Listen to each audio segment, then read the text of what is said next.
Merhaba arkadaşlar. Bugünkü çalışmamızda yapacağımız bu ajurlu bluzin şöyle bitmiş halini göstermek istedim. Kollarımız şu şekilde.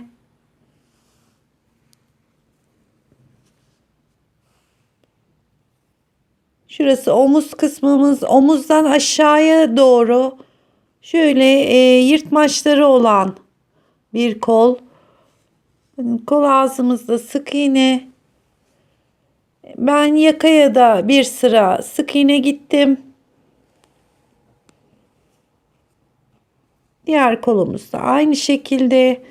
Örneği zaten birçok arkadaşımız biliyor. Yani sarhoş yolunu şaşırdı veya artır kes modeli. Bu lizimiz medium large beden, yani 38, 40, hatta 42 bile oldukça esnediği için 42 beden bile çok rahatlıkla giyebilir. Bu lizimize toplamda 3 adet ip kullandım. Üçüncü ipimden bayağı arttı aslında. Yani 300 gram ip yeterli olacaktır.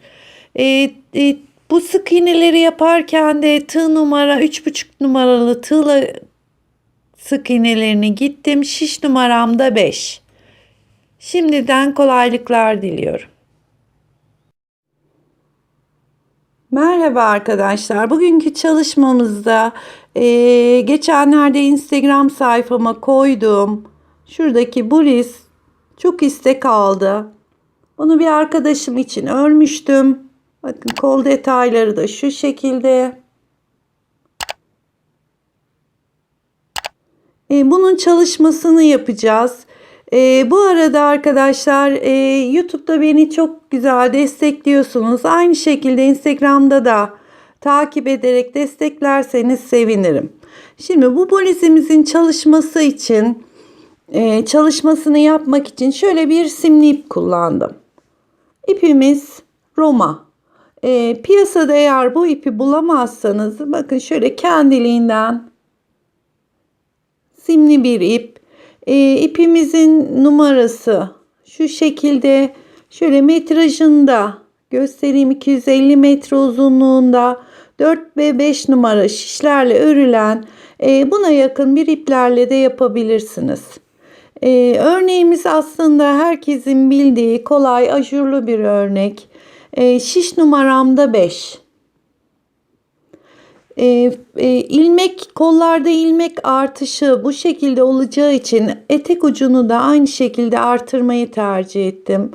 Şimdi biraz ipimi sarıyorum. Bu dikiş için pay bırakacağım. Çünkü aynı iple dikmek istiyorum. Kenarında aşağı taraflarda düğüm olmayacak. Ve genelde de ben mutlaka başladığım parçalarda şöyle bir miktar ip bırakırım ki düğüm aşağı kısma değil yukarı doğru, kol altına doğru saklansın diye. Şimdi şu ipimi şu şekilde tutuyorum. Bakın aldım. Şurada 2 tane ilmeğimiz var. Şişime geçirdim. Ve buraya bir tane düğüm atıyorum.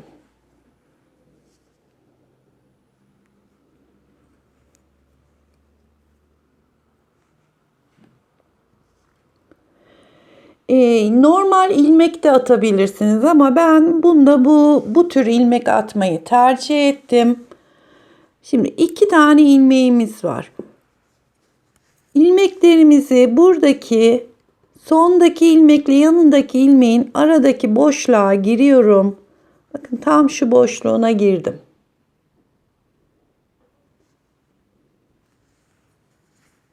Ve bu aradan bir tane ilmek çıkartıp takıyorum. Ve taktığım ilmekle bir yanındaki ilmeğin tekrar boşluğuna girdim. İlmek çıkartıyorum. Yani şuradaki ilmeğin arasına değil, son taktığımız ilmekle bir yanındakinin arasındaki boşluğa giriyorum. Bu şekilde 83 tane ilmek atacağız. Boşluklarına giriyorum, ilmek çıkartıyorum. Takıyorum şöyle Tek taktığım ilmeğin yanındaki ilmekle arasındaki boşluktan ilmek çıkartıyorum.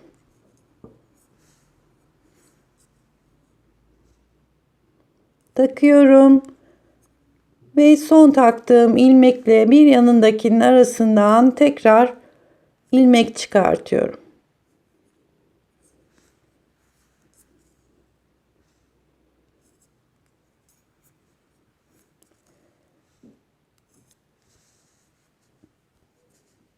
Bu şekilde 83 tane ilmeğimizi atalım. Ben toplamda 83 tane ilmeğimi attım. Modelimizde tek ilmek olacak arkadaşlar. Yani 82 veya 84 değil, 83 ilmek. Şimdi ben bunu 40-42 beden için yapıyorum. Yani large bedene uygun şekilde yapıyorum. Eğer bunu daha büyütmek istiyorsanız 10 ilmek daha büyük yapabilirsiniz. Mesela 83 değil 90, 91, 93 yapabilirsiniz. Veya small ve medium beden için de 10 ilmek küçültebilirsiniz. Yani 83 ilmek olarak değil 71, 73 ilmek olarak başlayabilirsiniz. Örneğimiz dediğim gibi ajurlu örnek olacak. Fakat bu ilk sırayı, ilmek attığımız sırayı komple ters örgü olarak yapacağız. İlmek attığımız için ilk ilmeği de örüyorum. Normalde ilk ilmekleri örmeyeceğiz arkadaşlar. Şu attığımız son ilmek, yani ilk ilmeğimizi de ters örgü olarak örüyorum.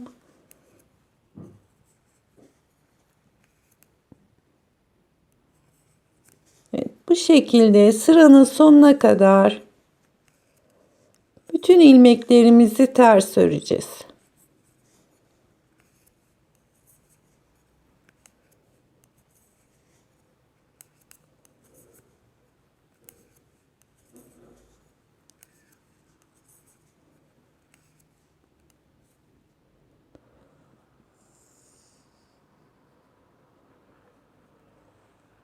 Bir sıra komple ters örgü olarak geldik.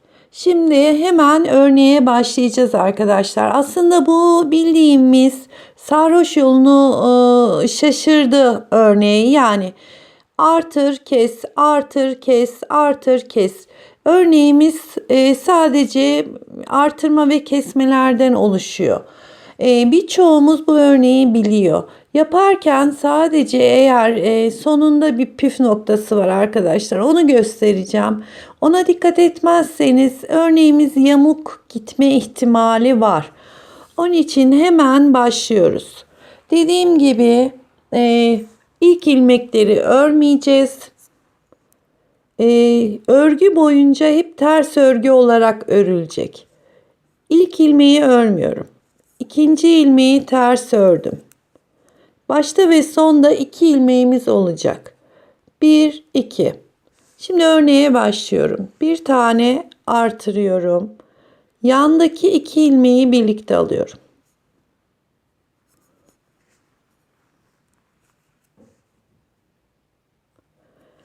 Tekrar bir tane şişimin üstüne doluyorum. Yandaki 2 ilmeği birlikte alıyorum. Tekrar ipi şöyle şişin üstünden kendimize doğru çeviriyorum. Bakın burada bir tane dolama yaptık. Yanındaki 2 ilmeği kesiyorum. Doluyorum. Kesiyorum. İpi şişin üstüne doladım. Yanındaki ilmeği kestim. Örgü boyunca hep aynı işlemi yapacağız. Önde de arkada da hep şu şekilde ipimizi dolayacağız şişimize. Yandaki 2 ilmeği keseceğiz. Veya artırma diyelim. Artırıyorum.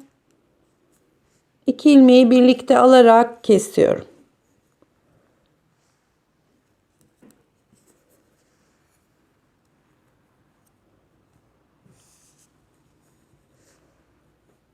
Tekrar doluyorum. Yandaki 2 ilmeği birlikte alıyorum.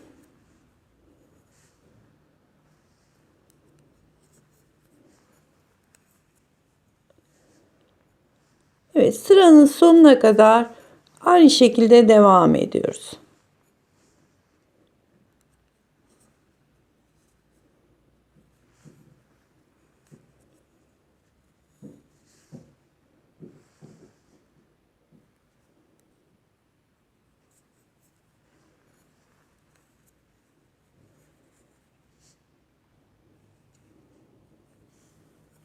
Artırıyorum.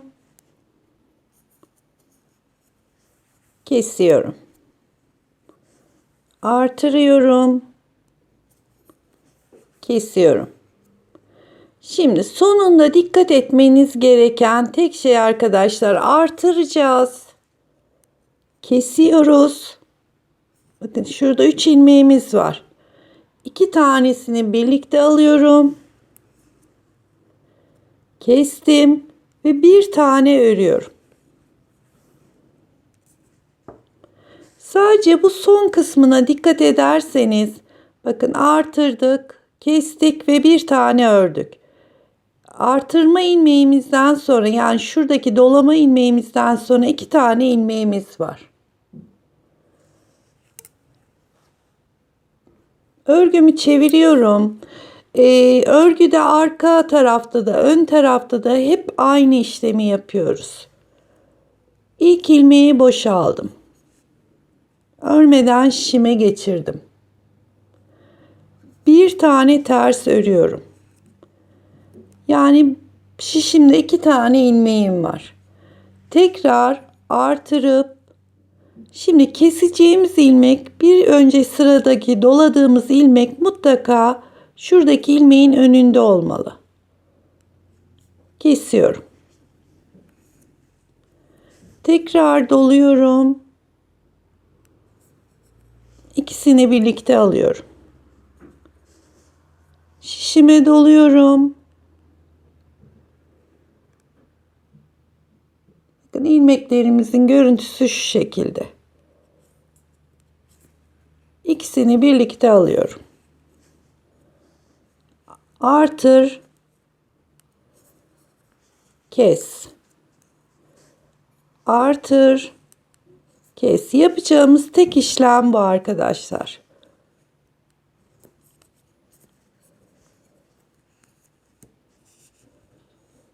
Tekrar artırıyorum. Bakın şu bir sıra önceki doladığımız ilmek, şu da bir önde kestiğimiz ilmek. İlmeklerimiz şu şekilde gelecek. Artır ve kes.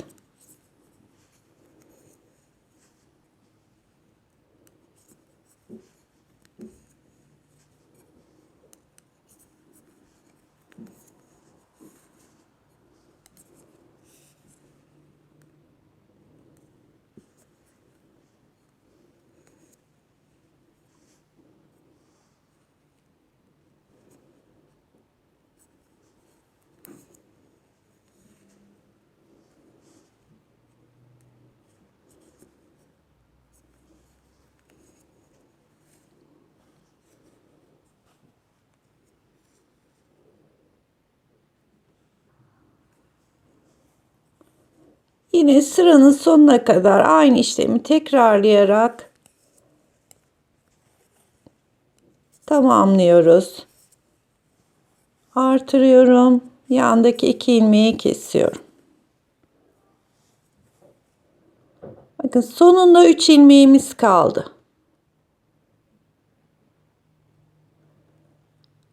Bir sıra önceki artırdığımız ilmek. Yanındaki ilmekle beraber alıyorum. Ve bir tane son ilmeğimi örüyorum.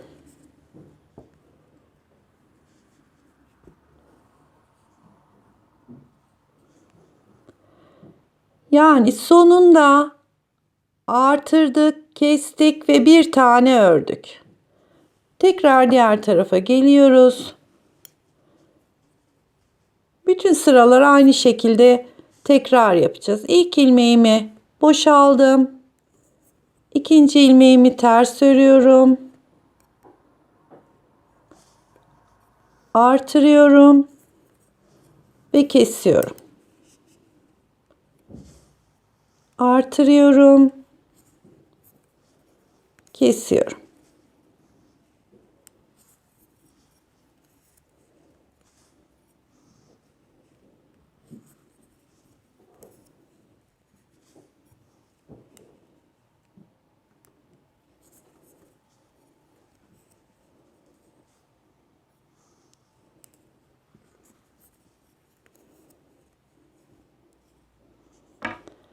Modelimiz de yavaş yavaş çıkmaya başladı.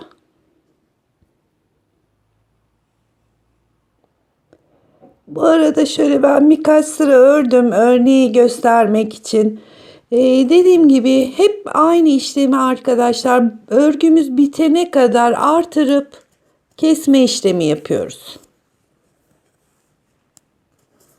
Bunda dikkat etmemiz gereken tek şey sonundaki 3 ilmek kalana kadar devam ediyoruz. Bakın sonunda 3 tane ilmeğim var. Şu bir sıra önceki artırma ilmeğim. Onun yanında da normal 2 tane ilmek var. Sonuna geldiğimiz zaman artırıyoruz.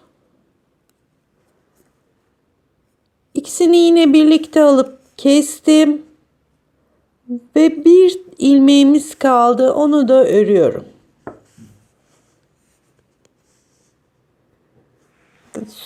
Sonu şu şekilde.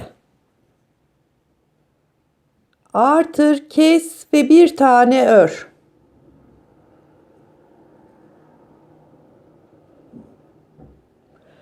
Başlarken de ilk ilmeği boşalıyorum. İkinci ilmeğimi ters örgü yapıyoruz arkadaşlar. İlk ilmeğimi boşaldım.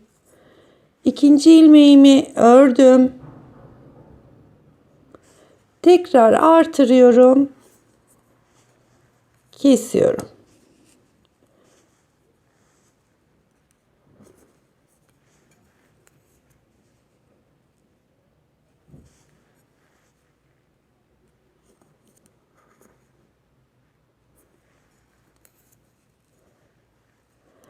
Başına ve sonundaki ilmeklere dikkat edersek örgümüz son derece kenarları muntazam bir şekilde devam eder.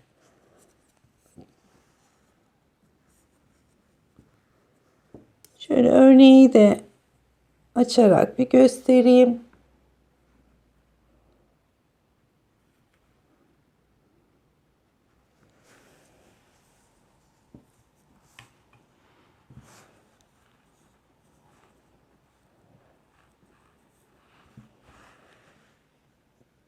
Evet, ebatımızda daha sonra santimini de vereceğim bunun.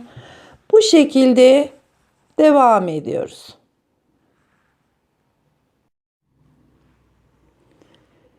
Şimdi artırma kısmına kadar ben ördüm. Yani kol altına kadar geldik. Santim olarak da vereyim. 37 santim olana kadar örgümüzü ördük. Şimdi artırmaları arka ön sayılarımız hep aynı olacak. Artırmalarımız da kol artırmalarımız da aynı. Yaka kesimlerimiz de aynı. Yani aynı sayıda başlayacağız. Arkayı ve önü aynı şekilde öreceğiz. 83 ilmek başlamıştık. Şimdi kol artırmalarına başlayacağız.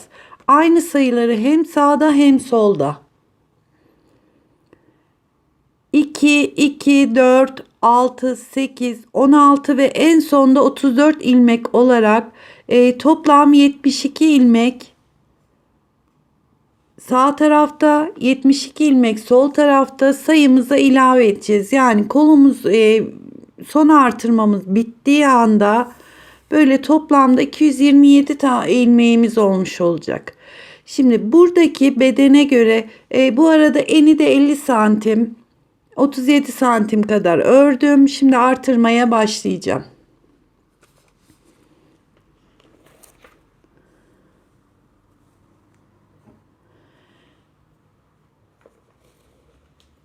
Şöyle göstereyim, belki ekran resmi çekmek istersiniz.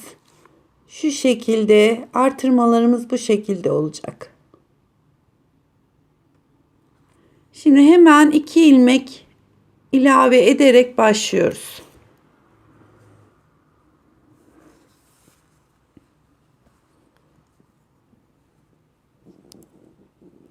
Birinci ve ikinci ilmeğin arasına giriyorum. Bir ilmek çıkardım. Takıyorum. Bu da ikinci ilmeğimiz. Bir tane daha artırıyorum. 2 ilmek artırmış olduk. Şimdi yine başta 1 2 ilmek ters örüyorum. Artırıyorum. Örneğime devam ediyorum.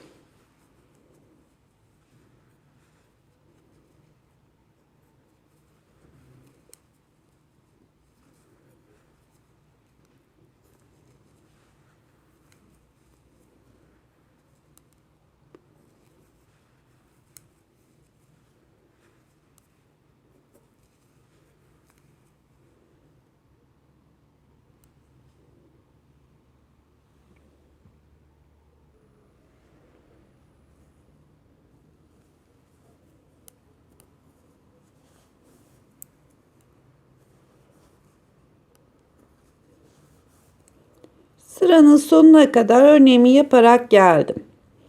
Şimdi arka tarafa dönüyoruz. Ve aynı işlemi burada yapıyoruz. Birinci ve ikinci ilmeğin tam arasındaki boşluğa girdim. Bir ilmek çıkardım. Takıyorum. Taktığım ilmekle bir önceki ilmeğin boşluğuna girdim. Bir ilmek daha çıkardım. Yine bir, iki ilmek örüp artırıyoruz. Kesiyoruz. Sağ tarafta hangi işlemi yapıyorsak artırma olarak, sol tarafta da dönüşte aynı işlemi bu tarafta da yapıyoruz.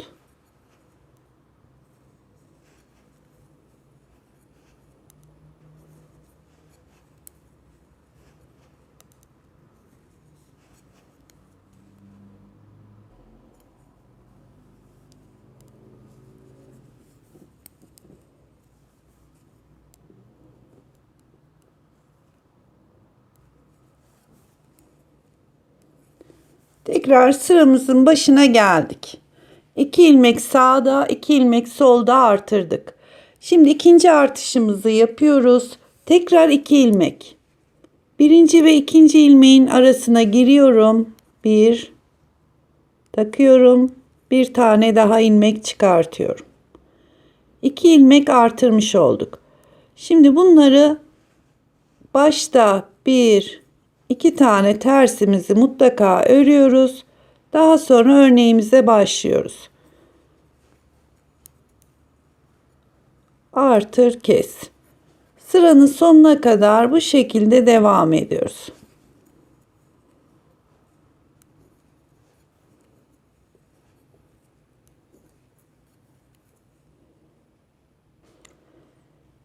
Diğer tarafa geldik.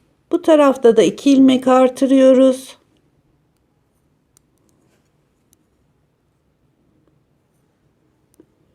Ve 2 ilmek tersle yine örgümüze başlıyoruz.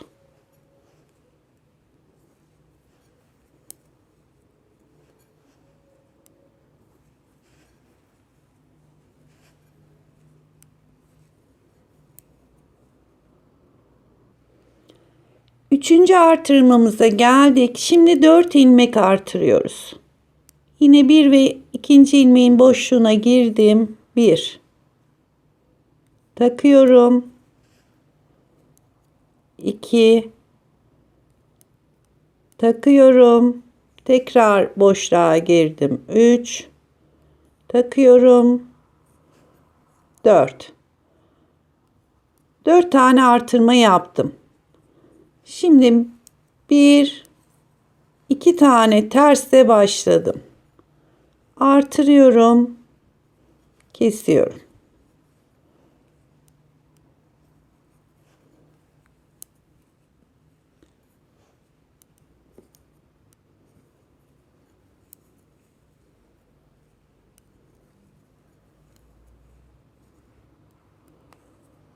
Böyle kademeli kademeli kol artışını yapmış olacağız.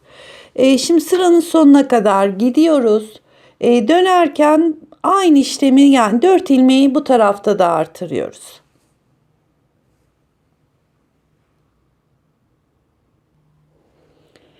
Dördüncü artırmamıza geldik. 6 ilmek artıracağız.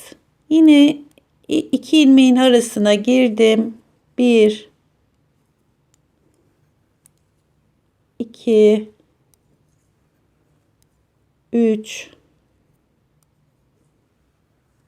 4 5 Bu da 6. ilmeğim. Yine örneğe 2 tane ilmek ters örerek 1 2 hemen artırıp kesiyorum.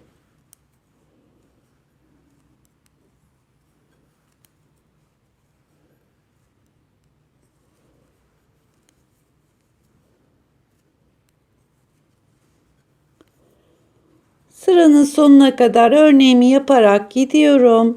Dönüşte 6 ilmek de diğer tarafta artırıyorum.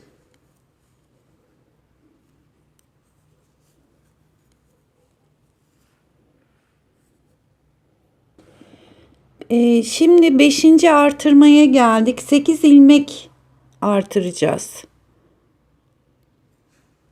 2 ilmeğin yine boşluğuna girerek 1 2 3 4 5 6 7 8 Gördüğünüz gibi şu ilmekleri hiç sıkmadan çıkartıyorum. Yani bu alt kısmı şöyle rahat dursun. Yani sıktırmayın. Burası dikiş yapılacak. Çünkü ilmeklerinizi şöyle rahat olarak çıkartın. 8 ilmek çıkardıktan sonra yine şu ilmek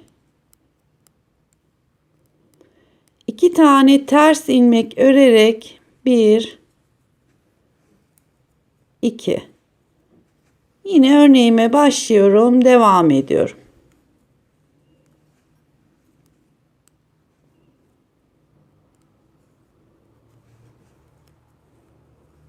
Artırıyorum. Yanındaki 2 ilmeği birlikte alıyorum, kesiyorum.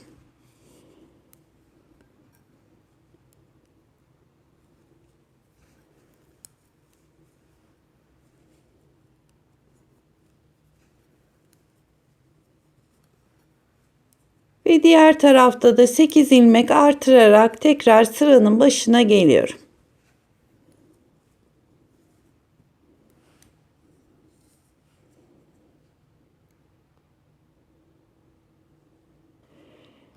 Şimdi tekrar ön yüzdeyiz. 6. artırmayı yapacağız. Bu sırada da toplamda 16 ilmek ilave ediyoruz. 1 2 3 4 5 6 7 8 9 10 11 12 13 14 15 16 ve ilmeğimi takıyorum. Hemen ters olarak 1 2 tane ilmeği ördüm ve örneğime başlıyorum. Artır, kes.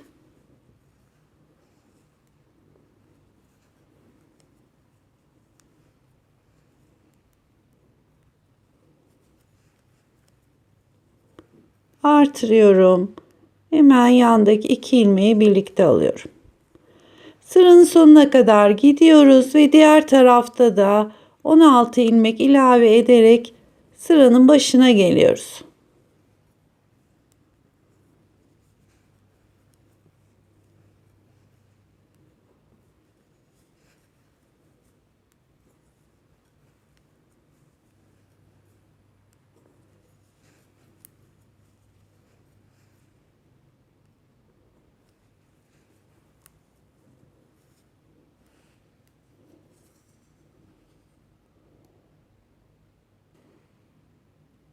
Tekrar ön yüzdeyiz. 7. ve son artışımızı yapıyoruz. 34 ilmek artıracağız. Ben şimdi 30 tane ilmeği attım. 31, 32, 33 ve 34.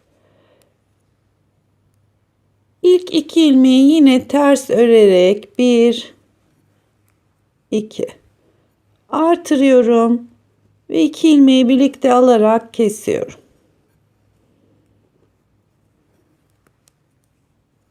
Sıranın sonuna kadar bu şekilde tamamlayacağız örneğimizi. Arka tarafta sıraya başlarken yine orada da 34 ilmek atarak devam edeceğiz örgümüze. Toplamda sağ tarafa 72 ilmek, sol tarafa 72 ilmek ilave etmiş olduk. 83 ilmek de bedenimizde vardı. Toplamda 227 ilmeğimiz oldu. Bu 227 ilmeği yaka oyuntusu olana kadar bu şekilde devam edeceğiz. Artık artırmalarımız bitti. Bütün ilmeklerimizi örnek yaparak gidiyoruz. Şimdi şurada birkaç ilmek daha öreyim göstermek istiyorum.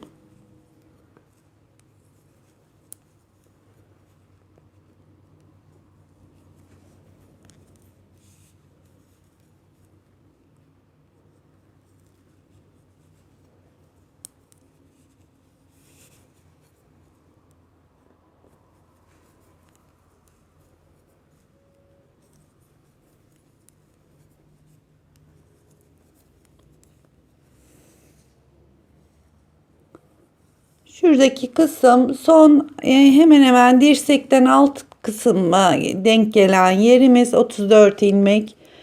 Ve bu tarafı da kademeli geldik. Şu anda bakın şu kol boyumuz da oluşmuş oldu. Şimdi bunu yaklaşık bir 5-6 santim olana kadar hiç artırma yapmadan devam edeceğiz. Şimdi son 34 ilmeği artırdıktan sonra toplamda 5,5-6 santime yakın ördüm. Hatta şöyle örnek olarak da söyleyeyim. 1, 2, 3, 4, 5, 6 tane örnek oldu. Şimdi tam yaka oyuntusunu başlayacağız. 100 ilmek ördüm. Toplamda 104 ilmek örüp tam yaka ortasındaki ilmeklerimizi keseceğiz. Bu 100. ilmeğim, 101, 102, 103 ve bu da 104. ilmeğim. Şimdi bu arada 19 ilmek keseceğiz. Hem ben örerek keseceğim. İsterseniz ikisini bir alarak da kesebilirsiniz. Şimdi 104 ilmekten sonra 2 tane ilmeği ördüm. Arkadaki ilmeği öndekinin üstünden bıraktım. Birinci kesmemiz.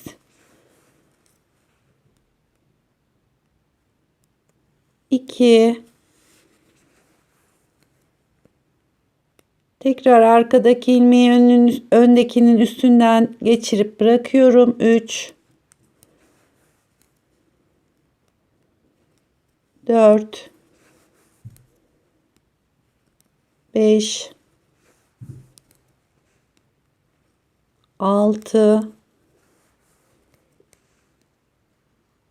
7,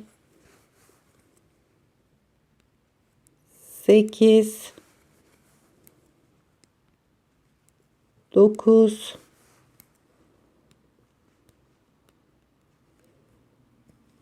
10, 11, 12,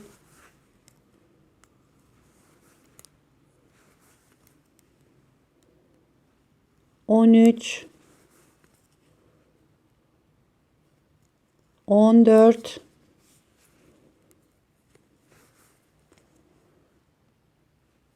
15, 16, 17, 18 ve bu da 19. ilmeğimiz. Arada 19 tane ilmeği kestik. Şimdi kol ağzına kadar normal örgümüzü örüp tekrar yaka tarafına geleceğiz. Fakat burada hemen artır kes olarak değil, şişimizdeki bir, ikinci ilmeğim, üçüncü ilmeğim. Başta 3 ilmek olduktan sonra örneği yaparak devam ediyorum. Ve bu tarafta da toplamda 104 ilmeğimiz var. Bunu normal örgümüzü yaparak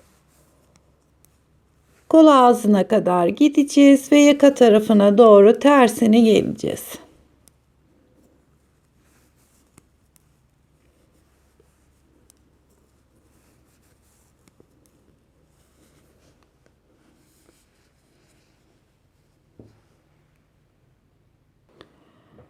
Şimdi tekrar arka taraftan yaka tarafına doğru geliyoruz.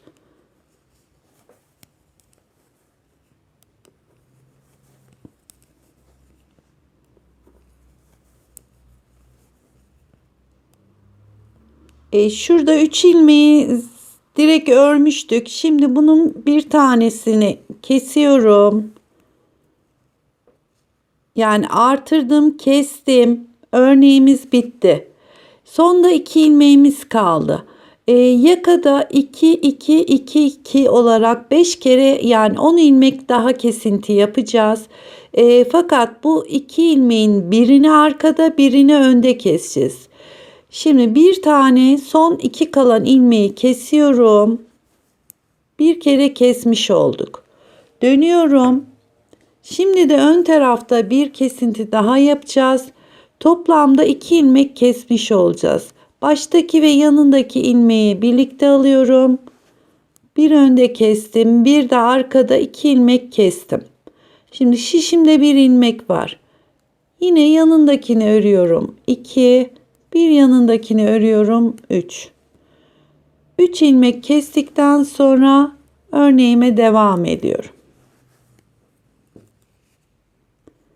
19 ilmekten sonra 2 ilmek daha kesmiş olduk. Pardon, şurada artırmam.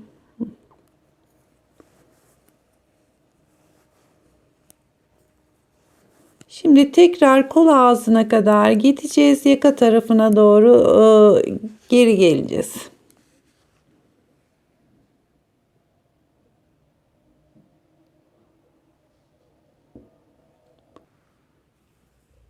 Tekrar yaka tarafına doğru örneğimizi yaparak geldik. Şimdi burada pardon, ilmeği kaçırdım arkadaşlar.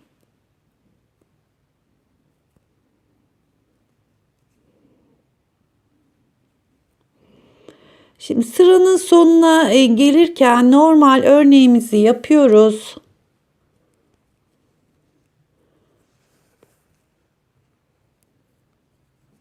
Artırdım, kestim. 2 ilmeğimiz kaldı. Şimdi dediğim gibi 2 2 kesintiler yapacağız yakayı oyarken. O 2 ilmeğin hep bir tanesini, son 2 ilmeğimiz kaldığı zaman bir tanesini arka tarafta yapıyoruz. Örgümüzü çeviriyoruz. Ve bir tanesini de ön tarafta 2 ilmeği alarak ikinci ilmeğin kesintisinde böyle yapmış olduk. Şimdi 1-2 kere kesmiş olduk. Yani 4 ilmeğimiz gitti. Şimdi 1, dediğim gibi başlarken 2 ve 3 ilmek örerek örneğimize başlıyoruz. Bu işlemi 3 kere daha yapacağız. Yani toplamda 10 ilmek kesmiş olacağız.